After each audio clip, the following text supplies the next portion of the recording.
Where are my lyrics? Heavenly shades of night are falling. It's twilight time. Remember that? Yeah. Les Brown first did it, and then the Platters took it right up on the charts. And it goes on and out of the mist, your voice is calling, it's twilight time. That was my first gig in communications, was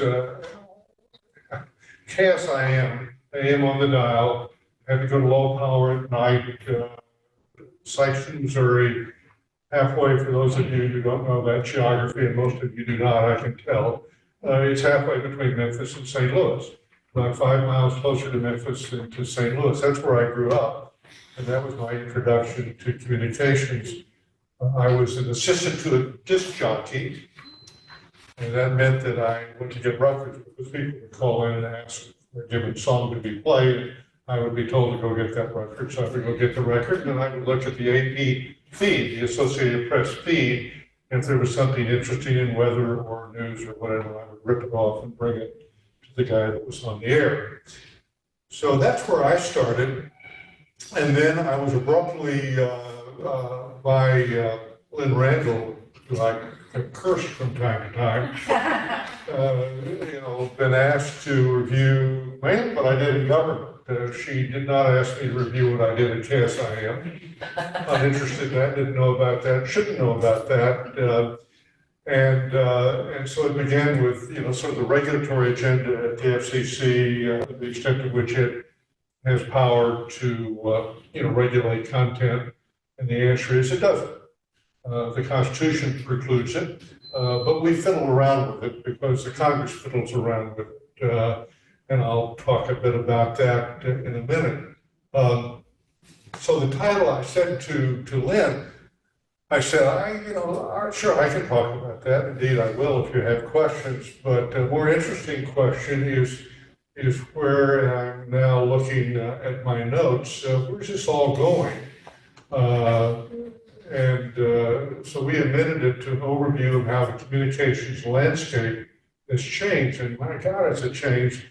And that's when I came up with the title, looking, through the looking glass, the Alice Wonderland, of course, where everything was other than it should be or was reversed. Or it's been a while since I read Alice in Wonderland, but it struck me to be metaphorically correct. Now, there are, as I go through this, some overarching questions, because clearly, as communications has evolved, really well beyond our ability, by which I mean citizenry ability to control it, either directly in a family framework or through the government.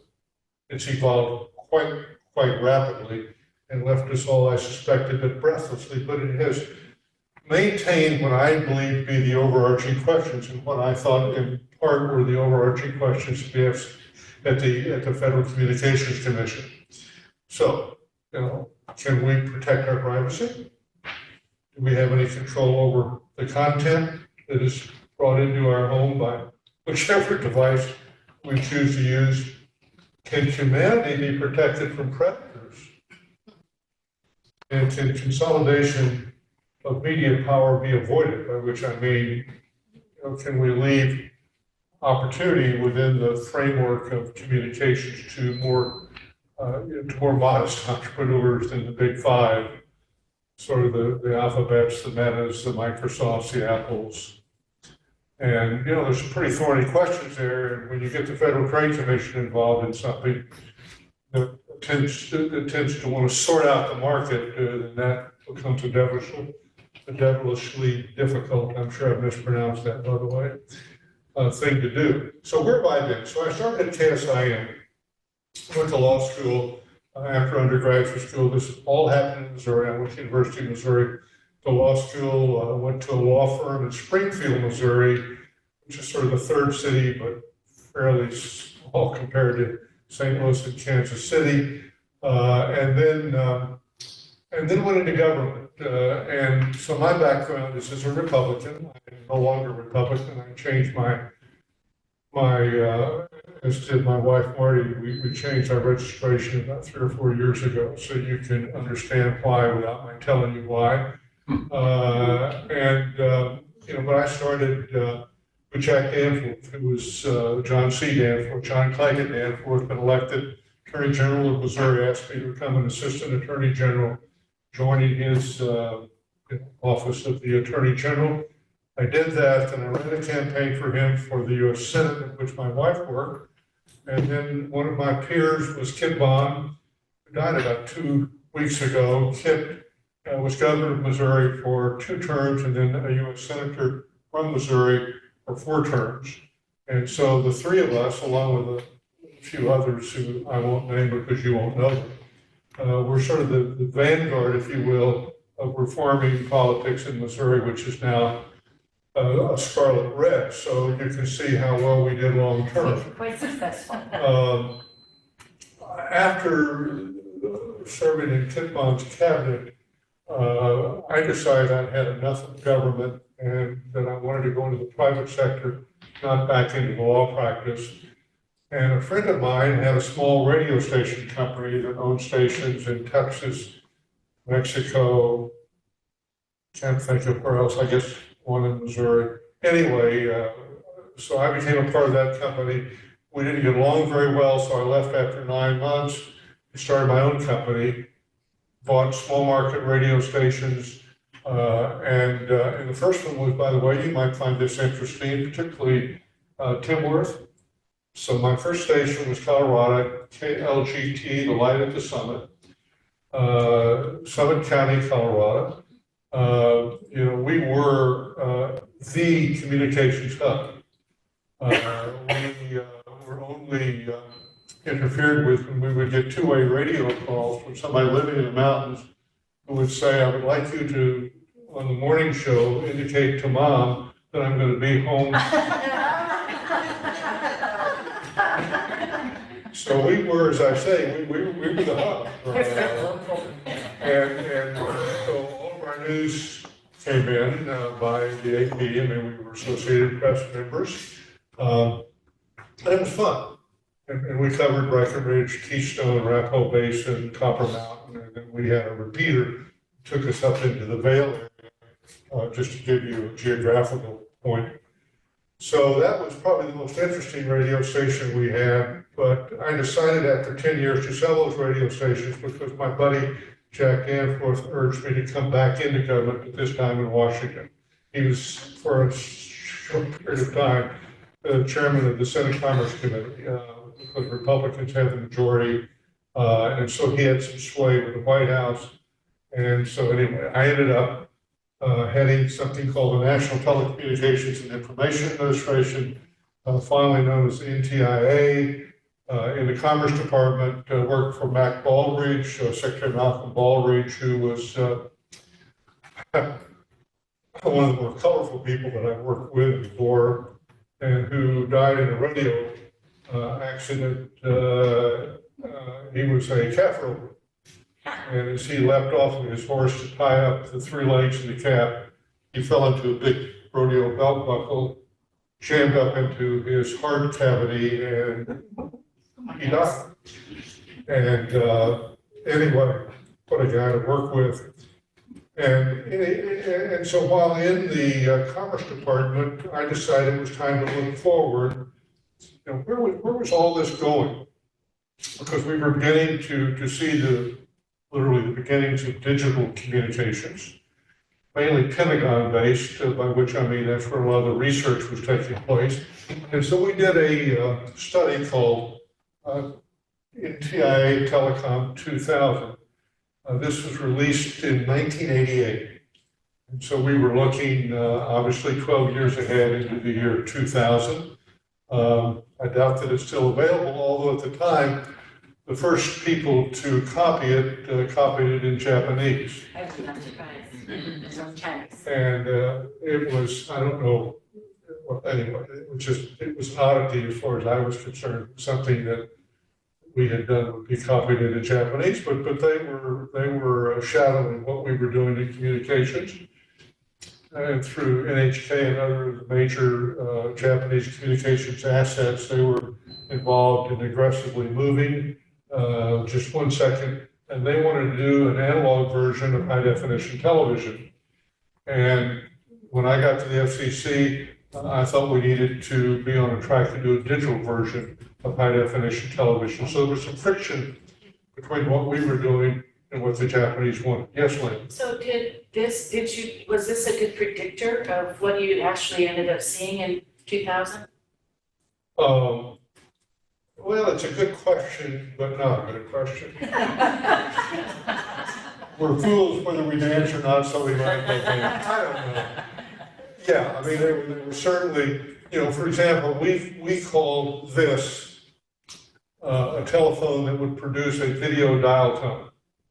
That was a phraseology we used. We thought it would catch on, and it didn't. And, but yeah, I think that to a degree, we can certainly anticipate the growth in the availability of channels of communication. We can anticipate the speed as we went from analog to digital, as we broke it down into code, the binary code. So yeah, there's a lot that we did anticipate. And so when I got to the Federal Communications Commission, I brought it in biblically. Here's the Bible. Here's where we should be going. And that was really strange because my predecessors, Mark Fowler and Dennis Patrick, again, this is Reagan administration era, had been more focused on content. President Reagan had been brought around to that point of view by the Hollywood people who didn't want the network people to get into content. The Hollywood people wanted to own the production studios and, of course, conceive and produce the movies that would then air on ABC's Tuesday night movie or whatever. Is that antique or what?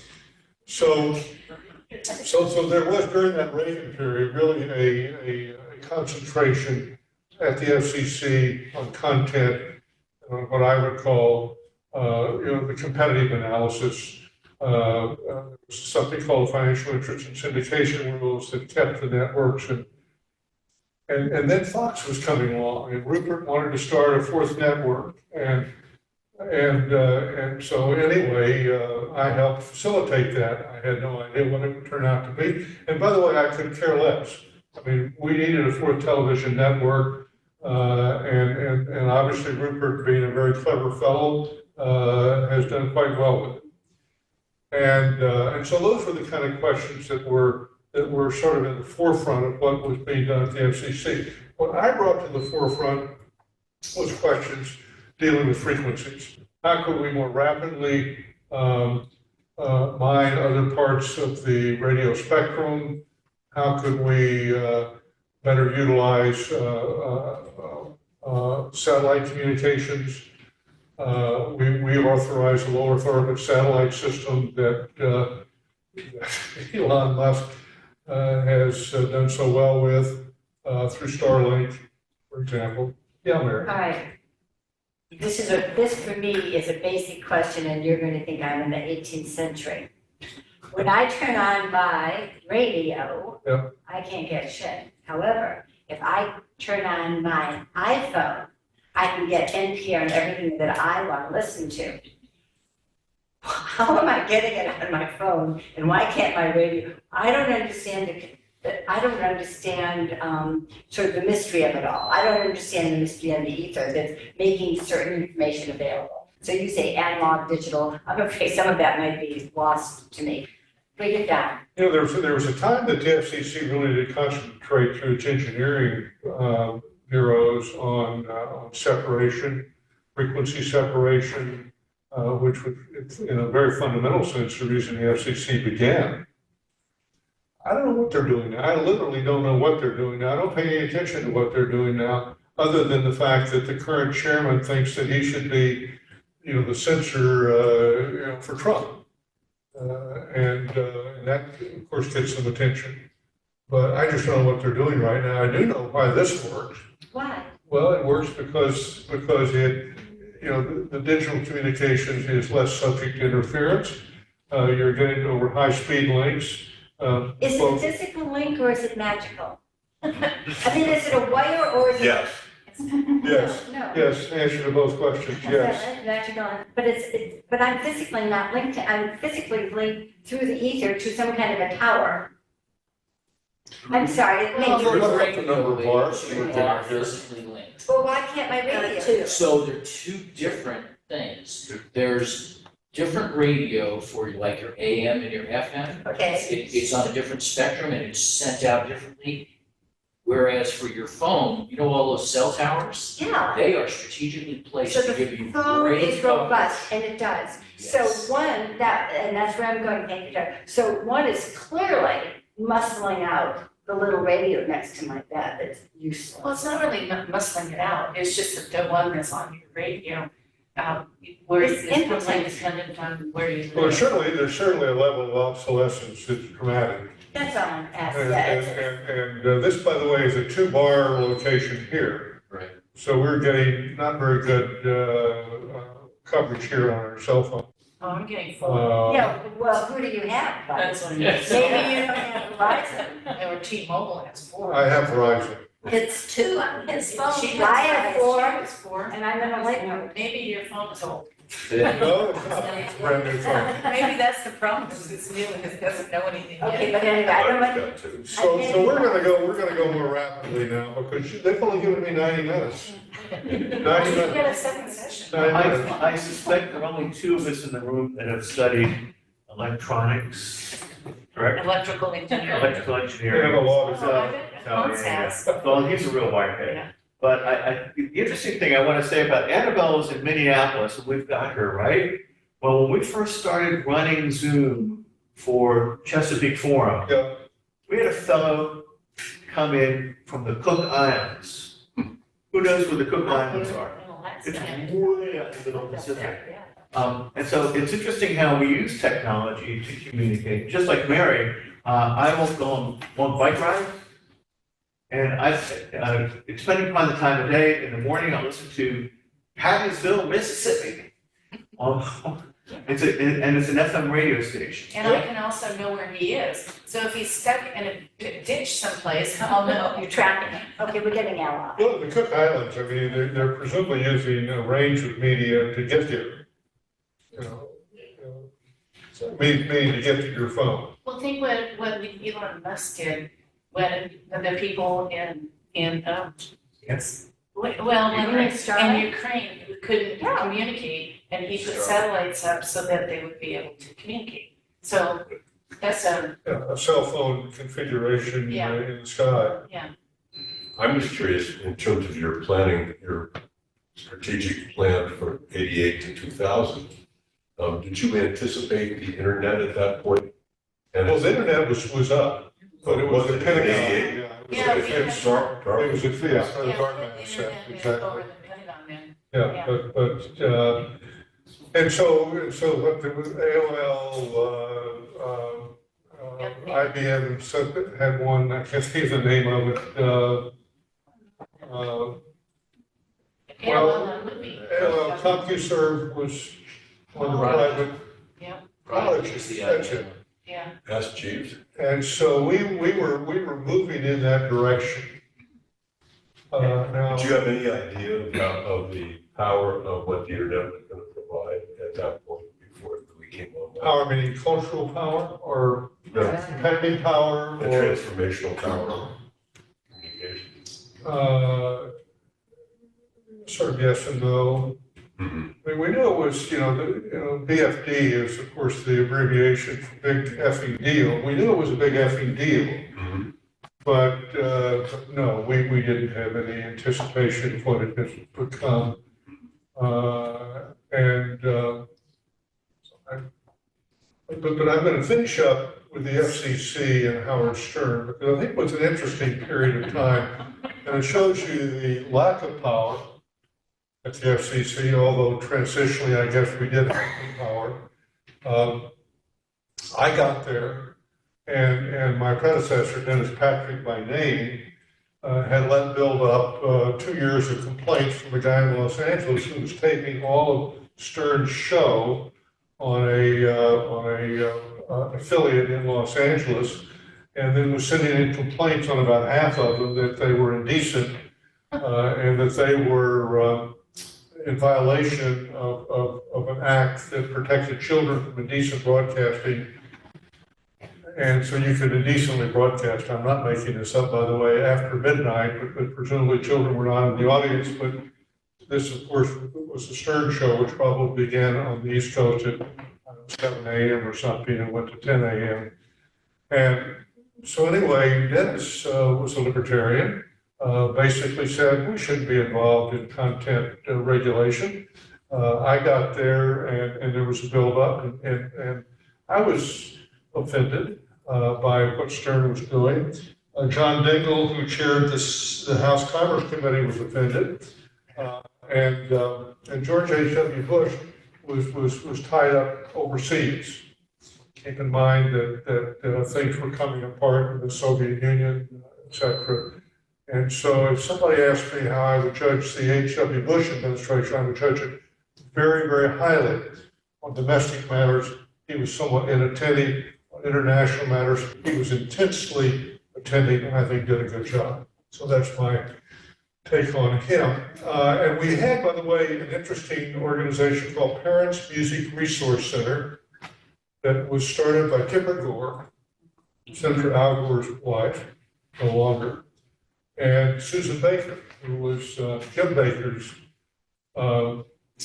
wife. And Jim Baker was essentially, the acting vice president, everything else. I mean, he was a close friend of George H.W. He was a savvy guy. And so we've got these two wives that are pushing the FCC, wives of some consequence. Al Gore was on the Commerce Committee. He actually voted against my confirmation, so I recall rather vividly that he was on the Commerce Committee. Don't forget those things. You don't forget those things.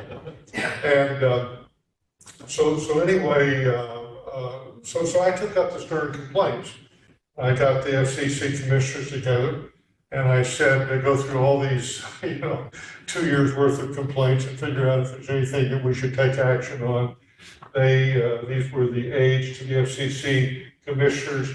They came up with 3 complaints they thought were actionable. We took action and we find the owner whose name I'm not recalling right now. That is to say the name of the broadcast company, Infinity Broadcasting. And they, of course, quickly appealed, and so it went up to the appellate level. And 2 years after I got to New York, I was told that they had confirmed what the FCC did. And so Infinity had to pay the fines. The power, I did make passing reference to what power we might have had. What we did take Stern to Sirius XM radio. Oh, I'm sorry, at that time it was just Sirius radio. And so he went behind a paywall. And so presumably, unless parents were buying their children, into the listing, they couldn't do it. And Marty remembers, of course, the obscene calls that we got at our home. And she remembers because I went into the hospital with prostate cancer and had to have surgery. And she remembers that he wished me dead over the air.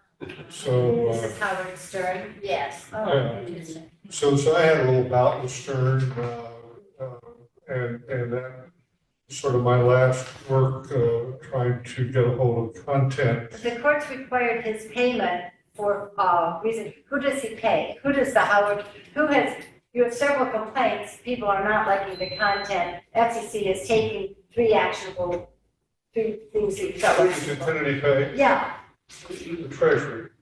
It goes back to the government then. It's not a citizen who heard and was offended, but rather it goes to a higher. Yeah. What do they do with that money? I don't know, I mean, Trump I mean, how does that satisfy Trump is you? suing these people and then their money's gonna go to his foundation. That's good. Okay. Continue. I don't know, Mary, some of this is strange to me, strange conduct, and anyway. But, we are, as I know, in a transitional path, analog to digital communications, and from broadcasting to streaming, and from the 1934 Communications Act to what was the 1996, I think it was called the Communications Decency Act of 1996. And by the way, now in New York, not paying much attention to this. And Section 230 in the Communications Decency Act was an attempt to provide some protection, but it ended up not providing much protection because basically what they said is that a platform, think of Google as a platform, it was not going to be held liable for the publisher on the platform. So, Google can allow just about anything it wants. I'm using Google illustratively. There's a lot of platforms out there, but Google is an easy one to use. And there are, God only knows how many publishers, and the publishers go all the way from porn to children's stuff and everything in between. And so it is really the wild, wild west. Along about the time that 230 was the guiding, let's call it gateway in content, President Obama was in office and his Surgeon General, Vivek Murthy, said, and I quote, talking about social media, it's the equivalent of putting our kids in cars with no seatbelts, no airbags, and having them drive on roads with no speed limits and no traffic lights. And Murthy obviously was concerned about the cultural effect, about the injurious effect potentially on children. We were beginning to read more and more and more about that. I mean, we've been doing that for a couple of years. But again, how do we get a hold of it? How do we get some collective intervention that both honors the First Amendment to the Constitution, but also honors the kind of culture that we would like to live in? The other part of the spectrum Jackie. is what's going on with literature. I know it doesn't fall under the FCC, but banning certain books or banning certain points of view regarding history or culture.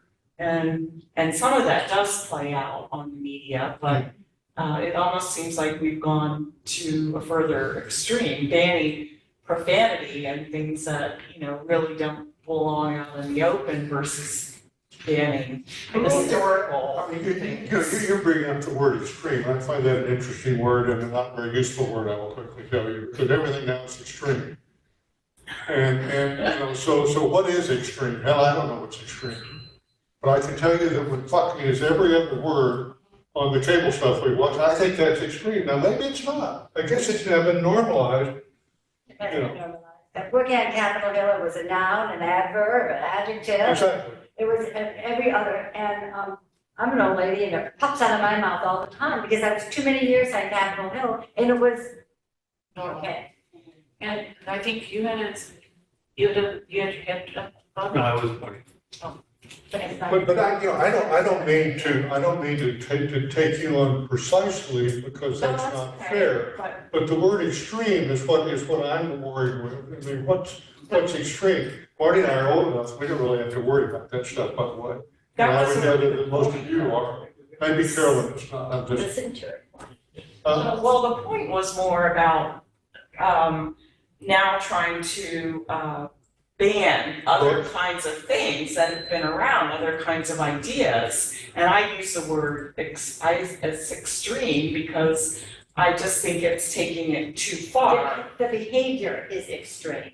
Yeah. One of the things And selective banning, Right. based on one person's But it's a lot view, which easier. I guess they could say that about the FCC. We have to be a little bit careful about it, because it's being banned from certain contexts. It's not like we can't use the word, but like in government policies and books and things like that, it's being taken out of, but it doesn't mean that other businesses or people can't do that.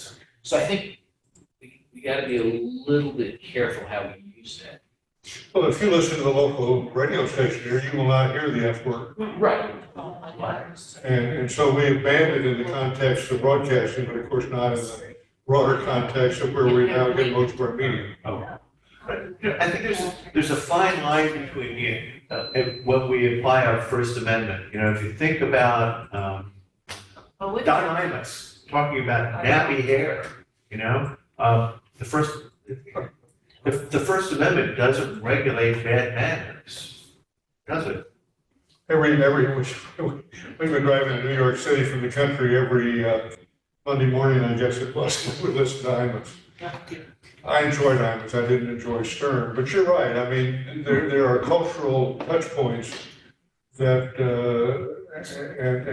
so today, if I read what is happening, especially in northeastern campuses, there is a sort of pro-Palestinian driven attack on Jews.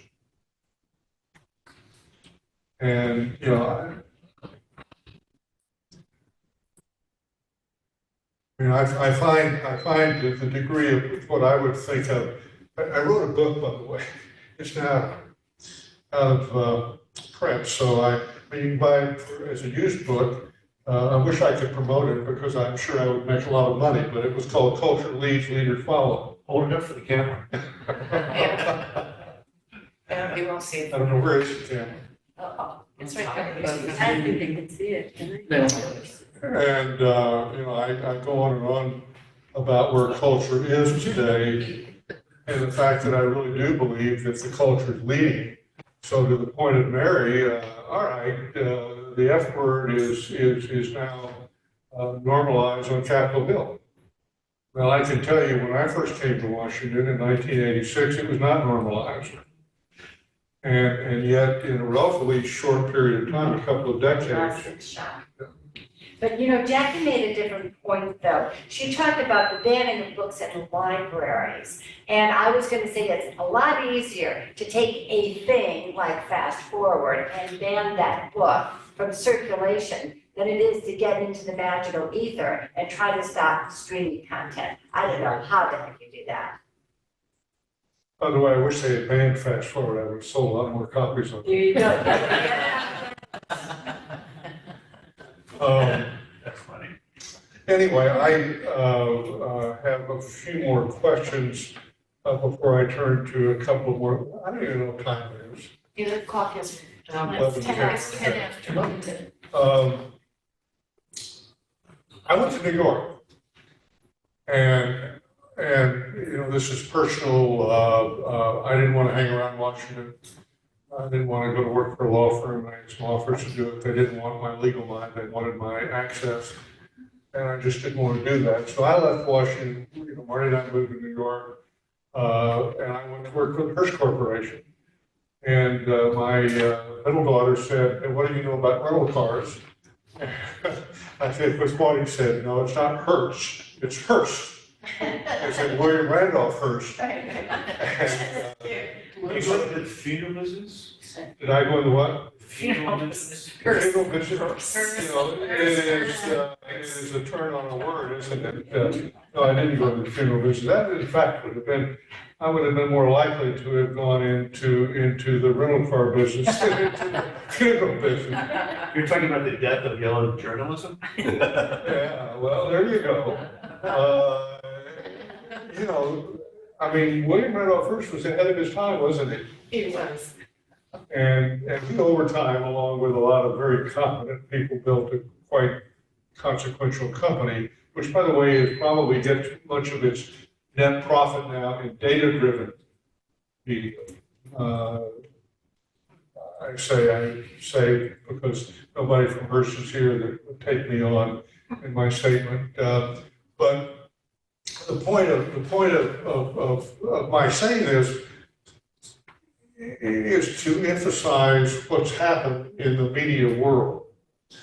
I'm there. I'm in an office. I'm told to staff up. I'm told that you know the digital media is on the doorstep. The AOL, CompuServe, Prodigy, all around. In fact, they were coming to us asking us to create content, you know, for their platforms. You might recall the dalliance between AOL and Time Warner that ended up in a disastrous merger for Time Warner. And so this was the period of time, these were the circumstances that I was dealing with. I remember having breakfast with a few others with Jeff Bezos, who was in the early stages of starting Amazon. And Jeff was talking about, because at the time, they were selling books and CDs online. That was the way they started. But he was in the middle of raising capital. And he raised equity capital and debt capital, telling a wonderful story. But back at Hearst, I was told by one of the senior executives that it was never going to amount to anything because you couldn't make any money selling books online. Just like you can't make any money with that thing called Facebook. Yeah. And I told this particular individual, whose name I'll leave out, I said, listen, he's not interested in just selling books and CDs, he's interested in selling everything. And, you might recall Bezos said, repetitively, because this happened over probably a 2 to 3 year period of time, if I don't lose more money the next quarter than I lost this quarter, I'm doing something wrong. And so he was getting capital markets to fund an extraordinary company that was growing, and who now, that is to say, the company is a part of all of our lives. Yeah, how could you manage without it? Especially on the Eastern Shore. Where do you? Now, I'm going to leave others to answer that question. And so anyway, I moved into old media with a new media mission, and have watched both in the middle of it. I mean, for example, I started a venture fund at Hearst, and one of our first investments was Netscape. We put $2 million in it, and when it went public on day one, it was worth $100 million, and we sold it. And of course, later, Microsoft decided to come in with Explorer, if I recall, its browser, and it basically over time put Netscape out of business.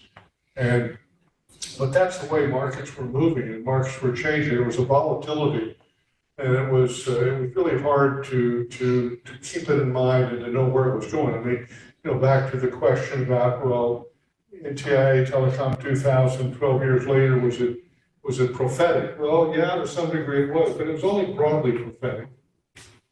It was not narrowly prophetic. And what I was dealing with was the narrow world of return on profit, or should be return on revenue or return on income. And so anyway, I'm catching up with my notes now. I apologize for a minute.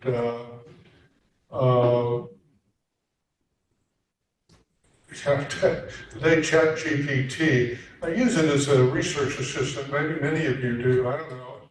I don't have anybody except for my wife who will give me any help. And as a result, I was joking with Lynn, that in this case, I was asked to help conceive what I was going to say, plan what I was going to say, format what I was going to say, and of course say what I was going to say. And somewhere in the middle, I just sort of got lost. And I said to Trina, this formatting is just driving me crazy because I haven't done PowerPoint presentations. Hell, I would take a page and give it to an assistant and say, do a PowerPoint presentation. What did I know about doing PowerPoint presentation? So I apologize for the awkwardness of my Nowadays, outline. ChatGPT will do it for you. Huh? ChatGPT will do it for you. It did. I mean, and I think in this case probably correctly.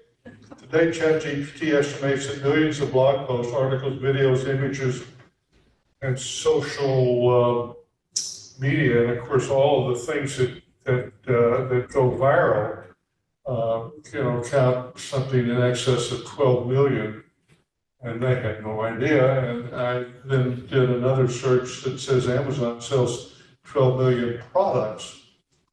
But Amazon is treated as a platform, by the way. So, and the platform can only get in trouble, by the way, if I can't find my notes. I've written it down. Anyway, if they do something that's lewd, lascivious, and back to the judgmental factor, Jackie, and so anyway, what's lewd, what's obscene, what's indecent, where you draw the lines. Yeah, you see it. Hey, what's the difference between a platform? What would be the other thing? It's a platform or it's a what? You're making a distinction that I'm losing it. Yeah, well, Hearst would have been a publisher because we were starting things. Single source, so you know you've got a problem, you go to Hearst. Is that what you're saying? Well, you don't go to Hearst, you go to one of its brands, so Good Housekeeping, for Okay, example. fine, but they're Might have apparently, it's discoverable. Good Housekeeping would have a site dealing with recipes or dealing with its testing of products. So everyone gets poisoned following that recipe and they go back to Good And Housekeeping. then it would be distributed on all the platforms, the Facebooks, the Instagrams, the Googles, et cetera. So if you have an issue, you don't go to Google, you wind through it to find who's on the platform, and in this case, it's Good Housekeeping.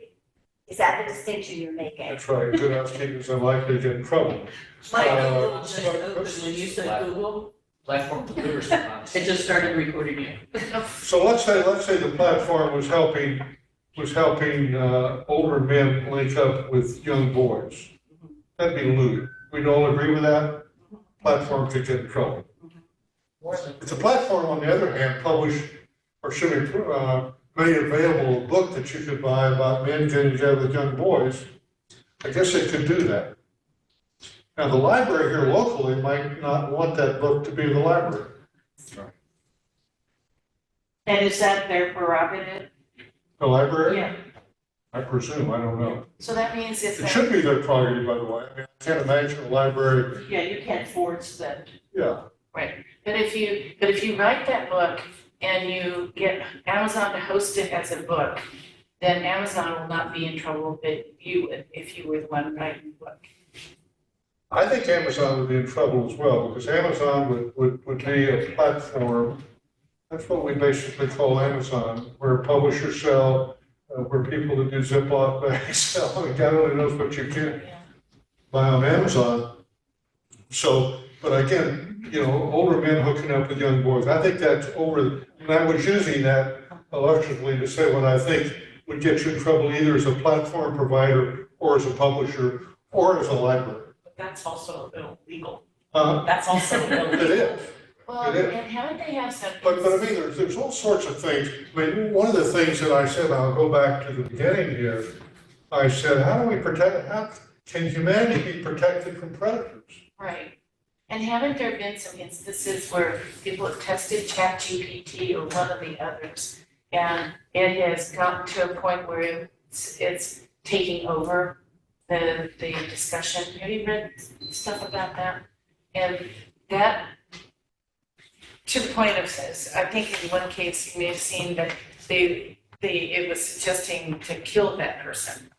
And that becomes a whole different thing, and some. There have been some things where it's gone crazy, but Yeah, then when those things come up, though, the developers go in and fix yeah, so then it's an issue of the algorithms, right? Right. Yeah. those. They have unexpected. I can show you all sorts of quotes that I was looking for. I mean, I brought so much stuff here. I circulated in advance, although this is going to be, thank you, honey. Oh, this is going to be day 2. What I thought was a really good essay by Ross Douthat, who is a writer published by the New York Times called The Age of Extinction, or should be An Age of Extinction is Coming. Here's How to Survive. And we all, So here's another one, and I'll just read to you. True creativity, innovation, and research are not just probabilistic, that's probably the way you say it, recombinations of past data. They require conceptual leaps, cross-disciplinary thinking, and real-world experience. These are qualities AI cannot replicate. Human qualities. It cannot invent the future, it can only remix the past. What AI generates may satisfy a short-term need, quick summary, a plausible design, a passable script, but it rarely transforms in genuine originality risks. And genuine originality risks being drowned in a sea of algorithmic sameness, which I thought was a really interesting characterization of where we are. Obviously, I wouldn't have cited it if I didn't agree To some degree, that's where we are. And then, of course, AI can protect itself. And there's a lot that's being written now about that, where it doesn't like the use that is being made of it. If it just shuts the user down, it will survive. So this is AI as a predator, I guess. Yes, Mark. So everything that you're describing shows that this is like a nuclear explosion and we're still in the first nanoseconds of it, which means that we're not quite sure where it's going or what it's going to look like. And we have this agency that was created back in 1934 to allocate spectrum, in essence, or to allocate To to the public interest. that's a public good, and it's there to allocate spectrum, which is clearly totally inadequate for the future. But what are we trying, what kind of agency or government involvement, if any, do we need in the future to accomplish goals we want to achieve without running afoul of the rights we want to preserve and preserving, opportunity for entrepreneurs to create whatever they create? I mean, That's a big question. Well, first of all, I would, over a certain time frame, eliminate the Federal Communications Commission. I think it's beyond its mission. I would transfer its engineering work, and that's important work, to the Commerce Department, to the National Telecommunications and Information Administration that I know well, which manages the government's use of the spectrum, by the way. So it's got a pretty deep bench of engineering talent. Now, embedded in the big beautiful bill,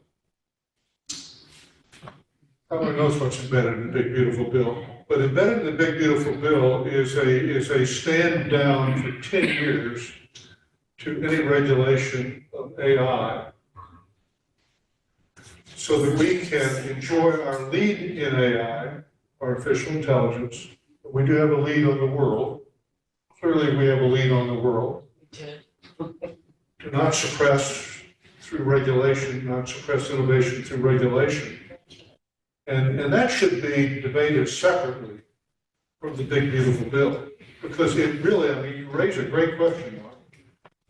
Can the Federal Trade Commission adequately handle the competition questions? no, it can't do it now. I don't know how it's going to do it in the future. They can't. And I'm sure that Pam Bondi is going to be capable of handling the monopoly questions for the Department of Justice. I'm not sure she. I apologize. DUI. I said to Marty, I'm not going to bring politics into this, but when I think about the difficulty and the complication and the importance of some of these questions, and I think of the extent to which we need to act collectively, to some degree we do need to act collectively, and how do we do it? And where is that power, how do we sort through and place that power? Well, I'm sorry, Mary. Because I forgot to raise my hand. Well, you get to be have the court You're here. in trouble now. No, go ahead. Well, my question is that those of us who have had children, and we understand that there's so little we can control, but it doesn't mean that we're not there helping them when they learn to drive, trying the best we can. Knowing that we don't have total power, in some ways, to say to AI for 10 years, we're not going to touch it, we're just going to let it do its thing, we don't want to kill its development. Okay, but I've raised teenagers, and if that was my attitude, I'm not sort of certain that their outcome as successful adults, which they are, would have been the same. I think not a lot, but I gave some value. So it's one thing for us to come in and say, we don't need the Department of Education, whatever it is, and you've just said it, we don't need the FCC, and maybe the FTC isn't so good either. Okay, well, that's very smart, but do we just toss it out and therefore acknowledge that it's just gotten beyond us? Who's in charge? Well, but when Rule 238 first came about, I don't know if it's something, 230 first came in discussion in Congress, and nothing ever had happened with it then. They basically said, we'll just let it continue because we don't want to stifle anything. So now we're doing the same thing, even though we know that it is creating dangers, it's creating division, it's creating all kinds of It's problems. also creating. So let me display some cynicism. So I'm going through our bookshelves, we've moved. And I find PJ O'Rourke's Parliament of Horrors, okay? 230, Parliament of Horrors, the seven biggest companies in the United States, perhaps seven biggest companies internationally, I don't know, I don't follow the market that closely. What kind of power do they have in the regulatory framework? Okay. I asked the question, but PJ O'Rourke said, well, we're not gonna get regulated. PJ, of course, is deceased now, but it did remind me of I'm getting too far into politics, so I'll stay out of it. Questions? I have a concern. Yeah. What's going to happen when AI or their vehicles like drones and stuff, when they can read people's minds? You're gonna have trouble reading You mine. saw 2001: A Space Odyssey? Yeah, I saw it. But that was a movie, this is a real thing, I mean, Hans? I'll tell you what we're gonna do. Yeah. Day 2 is gonna be on artificial intelligence, and I realize that we're edging into it now. But I don't want to go too deeply into it. I presume most of you are gonna be here next week at the same time. Yeah. So if I could, Carol, let me, because it's a really important question. And I mean, I was thinking, this morning, apropos of nothing else better to do, well, ask AI, if NATO, was aggressive in respect to the war in Ukraine, how would it end? You know, and this gets at our issue. I'm trying to content the question. Yeah, Hans is being very patient. go ahead. Well, the question I have, you obviously have given the subject tremendous amount of thought. So from my point of view, you're an expert. What's your prescription? It's like going to a doctor. I mean, tell us what it is you think we need to do. Well, I would totally deregulate broadcasting. We still have these rules about, so many stations. Why? Tell us, please, tell us why you would. Okay, because, basically with the exception of Rupert's company, the companies who have their principal assets in broadcast, CBS, ABC, et cetera, have been declining, and those mediums, because they have radio and TV and cable holdings as well, they're really being pushed into obsolescence by this, by the high-speed networks that are being fed to the devices. And the TV is now, by most people, just simply called a monitor. Right. That is fed by. So is that good or bad? Is it good or bad? I think that's a terrific question, and I think the answer is it's both good and bad. Now that's too glib by at least by my standard.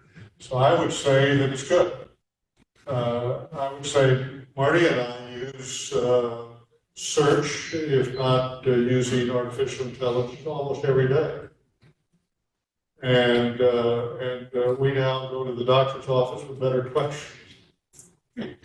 Went to the doctor's office with some years ago because we would go to a site. What's the medical? WebMD, and then we would look up, and I'm not going to bore you with our maladies, but we would look up, and then we would ask the doctor questions. So I think that on balance, it's a good deal. But then you turn to predation, the scamming. Again, Marty can tell you more about this than I, because I'll get these emails and I'll say, should I answer this, even open it? She says, no. Well, what I'm struggling with is how severe are these threats? Are we going to fall apart as a society because of this technology that's making it possible for scammers, for people, Pornographers. the reason, I believe, the fact that the social media are bad in many respects is because you don't have the personal contact. You know, you can get away with doing something that's malware or what have you, or offend another person, and it's not like being in the same room. And that's a side effect of a technology which overall we hope and maybe have in fact given us a whole lot of benefits, but the side effects are negative. Now, what's This is a charismatic device, a what? a charismatic device. Put this in the hand of a child or maybe some adults, and it becomes, I mean, I'm told each day how much time I spend on it. And I'm frankly frightened. You know, but you know, you raise really important question that gets well beyond content, and that is the proliferation of these, the distraction of these, the shaming that goes on, you know, between children and how that affects the psychology of children that are shamed. You know, I was telling Lynn, the last class I taught was at Columbia University, and this was before the proliferation of these dudes, but almost every student had their laptop up on the desk. They're looking into their laptop screen. I'm there in a professorial, you know, this is a tiered, you know, classroom. I have spoken. Well, it was clear to me that I might have spoken, but that I wasn't sure that anybody was listening. Yeah. Well, It was a tree that fell in the forest, right? I was a tree that fell in the forest. There seems to be, to me, I struggle with this quandary between allowing Darwinism to take over versus trusting the government to make some decisions about artificial intelligence. You know, it's interesting to see how we've traded brevity for clarity, and we've eschewed some level of Judeo-Christian values. And so artificial intelligence, can they make value judgments? Are they brief in what they do? I mean, they bring information from the whole universe of information. And so, They give you you know, a daily. how can we trust the government to make a decision? And on the other side, you know, what if we just let the strongest of this or the strongest survive? That's kind of what they're going to do. Wait, Come on. I'm happy not to answer that. I'm gonna interrupt you. I think like, to come back to Hans's point, we've got a lot of good and a lot of bad. And so would you say throw out all the good because the bad is so darn scary, we don't want to deal with it? Or do you say, wait a minute,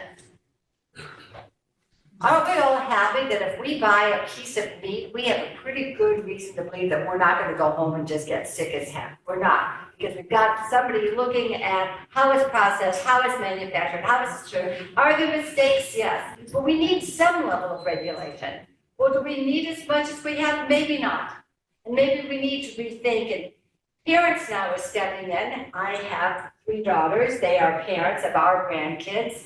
And these grandkids have never not known having a phone. It's a big deal to get a phone. In some situations, that phone has saved their lives because some crazy maniac is shooting in the school.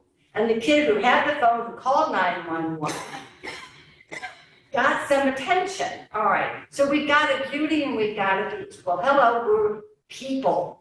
We have the capacity to create and destroy. Well, who's surprised by that? So I think there's a rule, in my opinion, for some level of regulation. I certainly wouldn't step back. But you don't want to hold it so, my dad used to say, you love with a loose lead. You don't want to hold it so tight that it can't.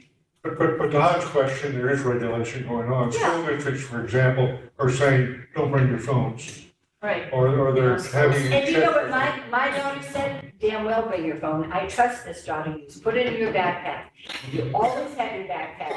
But presumably, she's not gonna bring it out if there's a rule She's that not. goes. Okay, but She's my not- point is there's regulation going on, and it's not all at the federal level.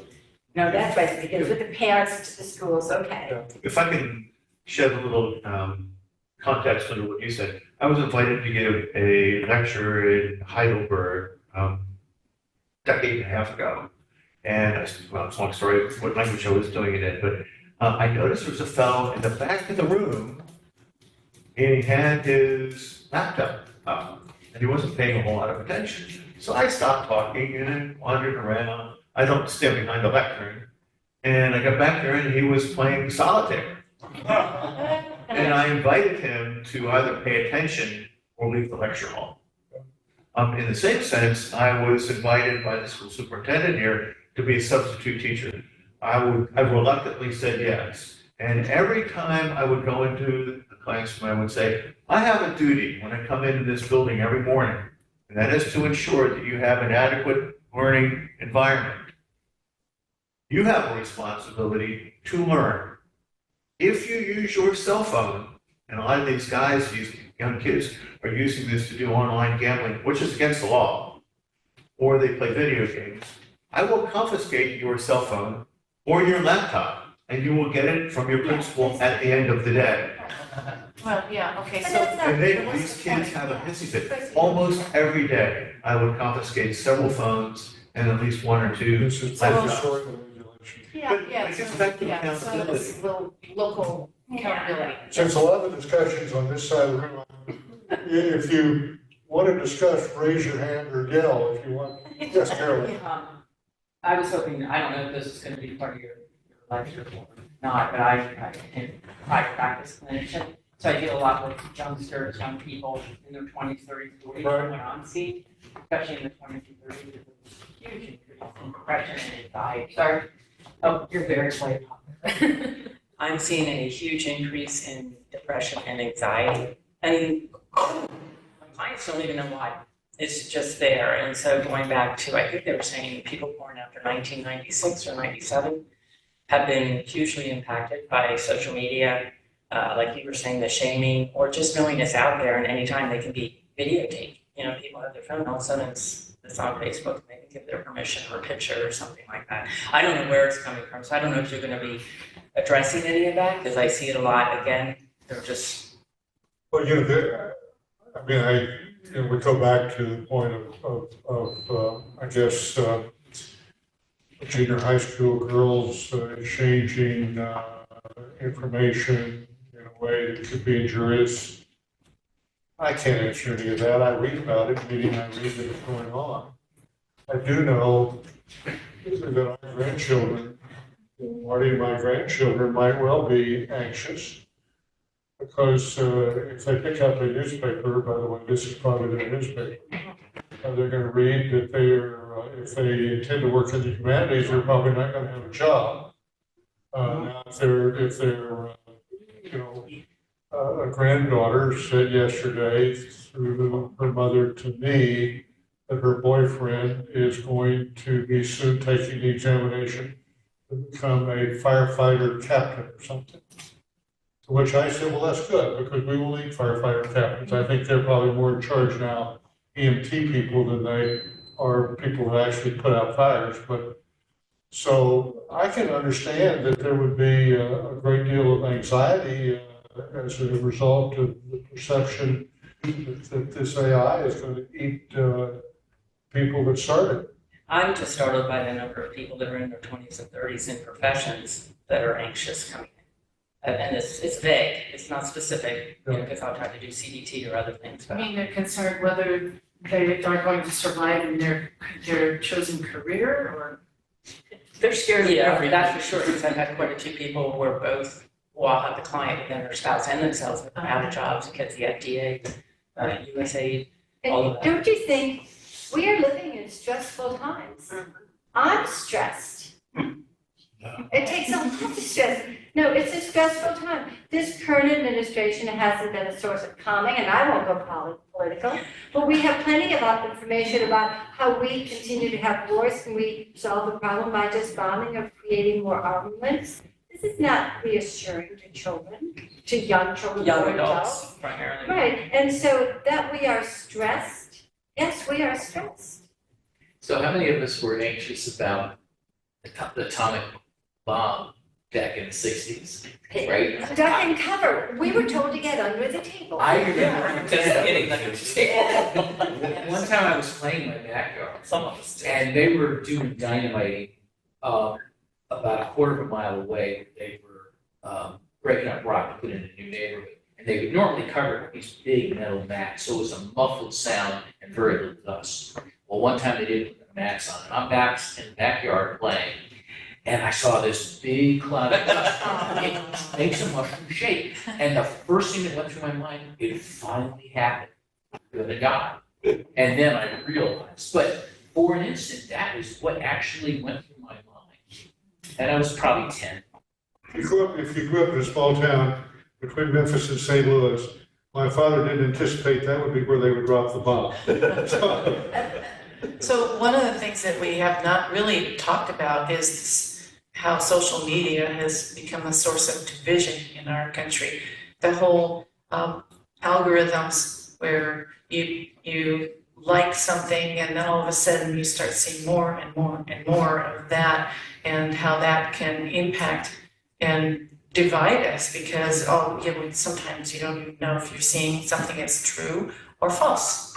It's a question for Carolyn. So people that frequent social media or does response to that or the need for that exude excess dopamine or endorphins? Or is there a cause and effect between the anxiety and the depression?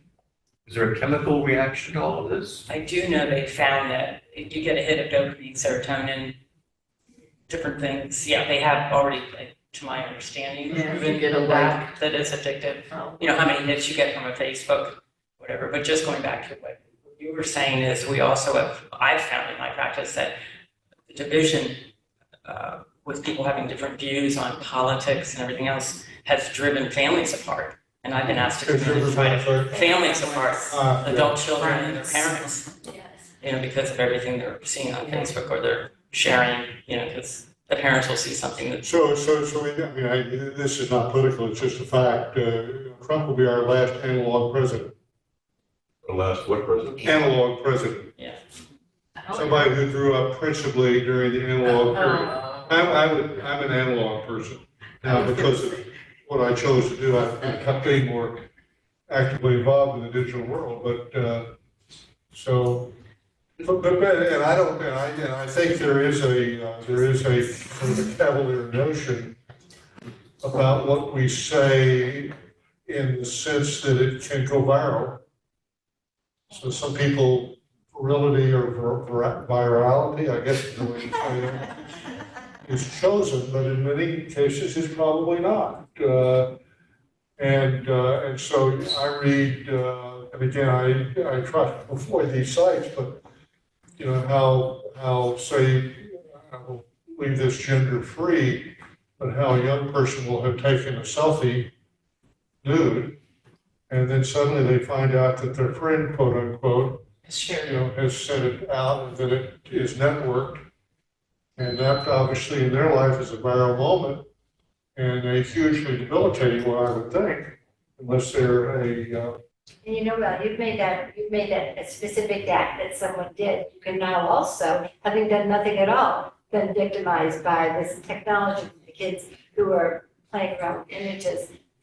And therefore, because that can happen, do you get rid of all of it? No. Right. It's just an opportunity. When the printing press first came out, people must have been appalled at what you could print, right? Also. But there is inevitably, and everybody is edging up to it, the sort of what do we do as a collective, meaning as a series of governments. And I brought up the school thing because that's right at the beginning, if you will, of government. And the library would be, again, a quasi-governmental entity, probably. But wasn't the government really formed to help the states be more uniform in how they applied benefits and education and those kinds of things? part of it. I mean, today, the argument is that there should be, I mean, if there is any regulation of, I guess I'll just say artificial intelligence, since that's been the principal subject for the last 20 minutes, that it should be done federally, because you just simply can't do it on a state by state by state basis. There has to be some uniformity to whatever the regulation is, which is in part behind the part of the bill that I referenced, which is a 10-year stay away. But that also, by holding back on that, opens up the whole realm of competition from other countries, China, Russia, et cetera, so Plus, 10 years is a long time. Could they could do it in stages? Do 5 The years. world that we're talking about, 5 it's years, a 5 huge, years.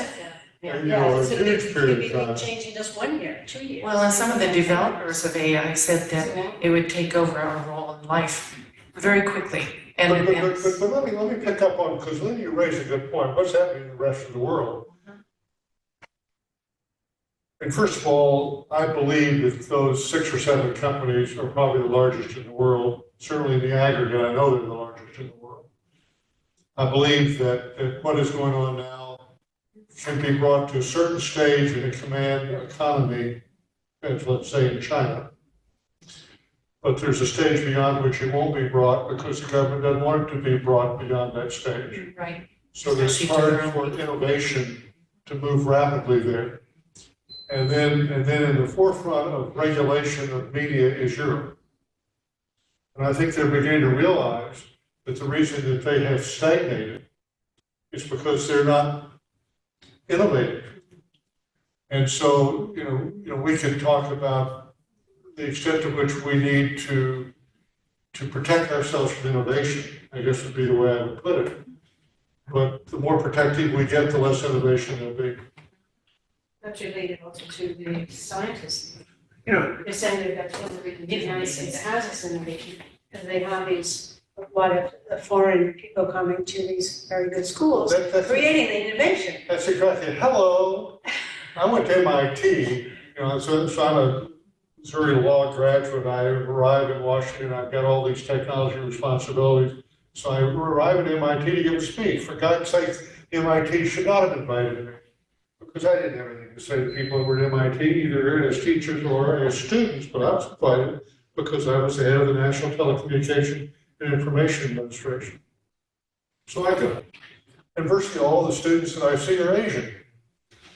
And as I went through the research lab called the Media Lab, if I recall correctly, almost all of the people who were involved in research were Asians, all young, of course.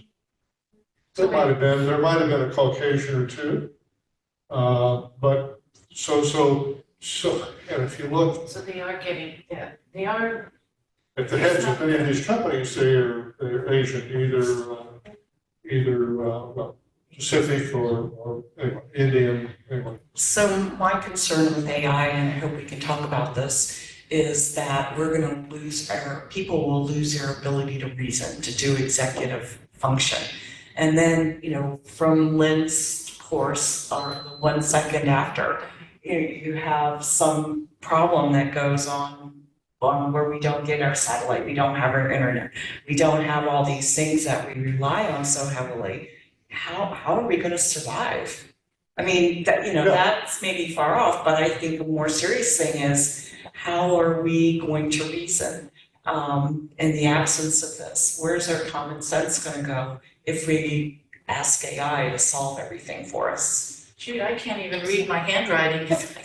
I'm so used to typing on a computer. Well, protecting the underlying infrastructure is really an important question. And you edged up on that, and because we now, all of us, in one way or another, are moved along, influenced by this electronic network. Our cars, Huh? our vehicles. Yeah. They won't run if there's no GPS. GPS when they drive all the time. GPS, Mom, how do I get here? Let me just help you along. You ever use Mapbook? Mapbook? schools. Can people answer this anyone? Yeah. Yeah, I think there's an interesting thing too, if we look at the European Parliament and how they overregulate. We've got friends in Switzerland, Holland, Germany, and they complain all the time. They can't even cut a tree down because they're so overregulated. So is there an inverse relationship between overregulation and innovation? I think it's Well, I think Ella's already talked about that. Definitely a relationship. Is it inverse? Well, but that, Inverse related. but Bob, I think that also begs the question of what drives change? Is it culture that drives change? Or is it politics that drives change? Or is it innovation that drives change? Mission and money are part of it too. The big questions that we tackle all the time aren't isn't it? And I don't have an answer to that. I'm just kind of throwing that out. Well, we're not stagnant human beings. As soon as someone is born, as soon as a child is born, they're wired in one way, they're nurtured, and the mind is something wonderful. And so, you guys, you're not gonna be able to stop any of this. You wanna make it safe, you don't want the kids to be anxious, I don't wanna be anxious, but man, we are in the motion of life, so you have a choice.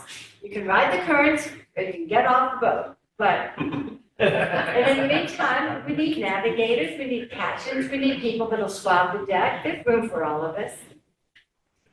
As long as I can be the captain. Could have done that. That was implicit in your description. We were down for about a 5-minute countdown. You know, Marty and I have got lunch in Annapolis with a nephew that we think probably will go to the Naval Academy, although he is, and so we have to leave at noon, and this side of home is an hour behind, exactly. Well, I think that you're probably getting a good idea of what people's concerns are when we get into the subject of AI next week. Exactly. Yeah, well, I've been making some notes, and obviously I got stuff spread out. He probably already had the lecture all figured out now. Yeah, one of the things that I brought, ChatGPT and the curse of the second law, AI's progression is following an exponential curve on a linear one, we know that. Meaning that advances could come much faster than expected, as in, hey, how about 5 years as opposed to 10 years? I think that makes any sense either, but regardless. And then a bullet point on down, the safety risk around it are huge.